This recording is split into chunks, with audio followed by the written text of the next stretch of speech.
Fear is misunderstood. Most people treat fear like a stop sign, but in real life, fear is often a compass. Richard Branson is known for a simple principle he brought into his own home. If our dreams don't scare us, they are too small. That sentence doesn't mean chase danger. It means the right dream will stretch your identity, and stretching feels like fear. Tonight, we're going to unpack this like psychology, not as hype, not as a poster, but as a framework you can live by.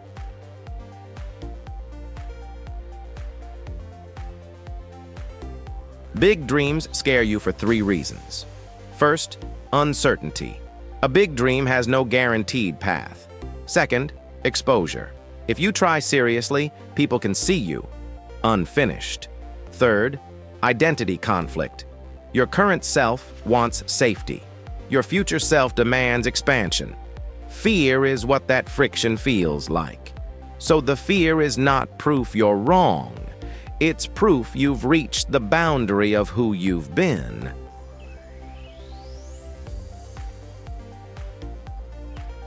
A key distinction: fear is a feeling. Danger is a fact. Some fear is a warning, but much fear is simply your nervous system reacting to novelty. If you treat every fear like danger, you will live a small life, not because you lack talent, but because you overtrust your discomfort. Branson's quote is an invitation to ask, is this fear protecting me from harm or protecting me from growth?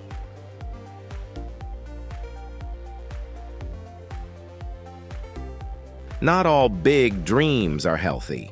Some dreams scare you because they're chaotic. No structure, no clarity. A good dream is scary in a clean way. It stretches you, but it doesn't poison you. It demands effort, but it doesn't demand self-destruction. The dream is right-sized when it produces 2 signals at the same time: fear and meaning. Fear without meaning becomes anxiety. Meaning without fear becomes comfort. The sweet spot is both.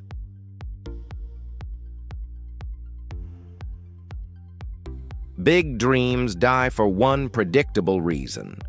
People try to swallow them whole. Your mind can't execute a new life, but it can execute one brave step.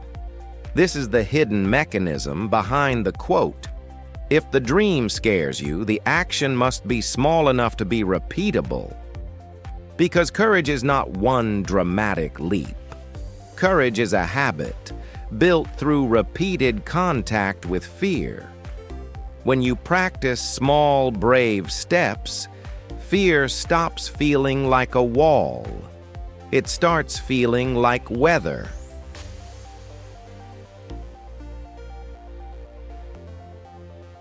A hard truth: most dreams don't scare you because of the work. They scare you because of the audience, not the audience that claps, the audience that judges. People don't fear failure. They fear humiliation. They fear being seen trying. So playing small becomes a social survival strategy. But it has a cost, a quiet resentment toward your own potential. Branson's principle is a permission slip. You can be seen learning. You can be seen imperfect. That is not a scandal. It is the process.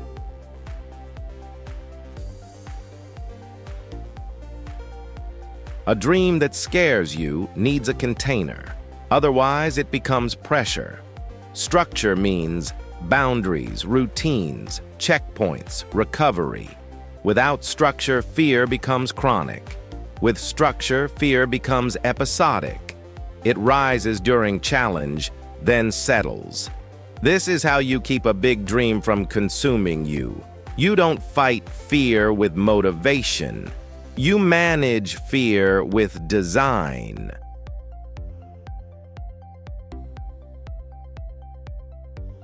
Fear shrinks in connection. It grows in isolation. When you're alone, the dream feels delusional. When you're with the right people, the dream feels possible. This is why so many leaders talk about big, scary dreams, because courage becomes contagious inside a healthy culture. And if you don't have that culture yet, build a small circle that doesn't mock ambition.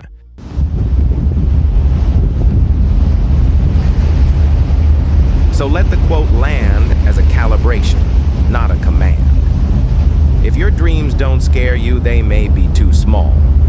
Fear is not the enemy. Avoidance is. And the goal is not to eliminate fear. The goal is to become the kind of person who can move with fear without obeying it. Because a dream that scares you often scares you for one simple reason. It's asking you to become more real than you've ever been.